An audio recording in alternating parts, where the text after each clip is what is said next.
They are cameras that record thousands of cars and their license plates every day, which police use to track criminals like car thieves.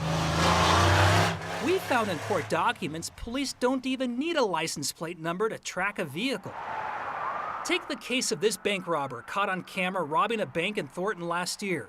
His getaway car, a dark model Acura, captured on security camera, but the license plate was not seen. Court records show investigators plugged in the make and color of the car in license plate reader software. The technology tracked the same getaway car in a license plate reader in Boulder just minutes after another bank robbery there. The digital evidence is part of the criminal case against Nicholas Archuleta, who is now accused of robbing 3 banks with a stolen Acura. So you don't even need a license plate many times to narrow down a search for a vehicle. The license plate always helps, but yes, we can search on these other characteristics. That's Holly Balin, spokesperson for Flock Safety, which will contract with the city of Denver for 100 license plate readers. So the vehicle fingerprint software, which uses machine learning, is able to categorize the vehicles that it captures by things like the color, the make, the model of the vehicle. How do you convince the public, especially when groups like the ACLU are coming out saying, this is technology that has potential for abuse? It's a very limited amount of data. It's owned by the police department or the city. So Flock Safety doesn't own it. We can never sell it. We can never share it with any private third parties. And it's deleted by default every 30 days on a rolling basis. They have a policy that they only keep the data for 30 days, which is great.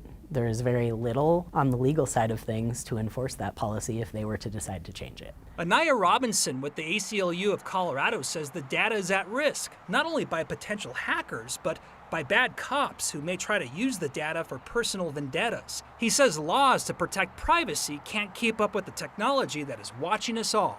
But they are solving crimes. We don't dispute that there are crimes that have been solved with the use of these types of technologies.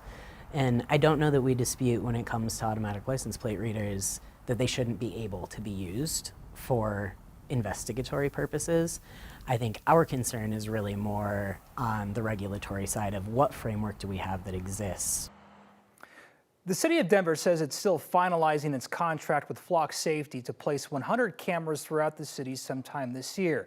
The cost is expected to be nearly $400,000. Now, sometimes police have been investigated for tapping into criminal databases to look up people for personal reasons. So far, with this new technology, we haven't heard that happen. Not yet. But it hasn't been around long enough for that to have really become a thing yet. It's relatively, as you worry about. It's relatively new. I mean, the technology is moving so fast. Yeah.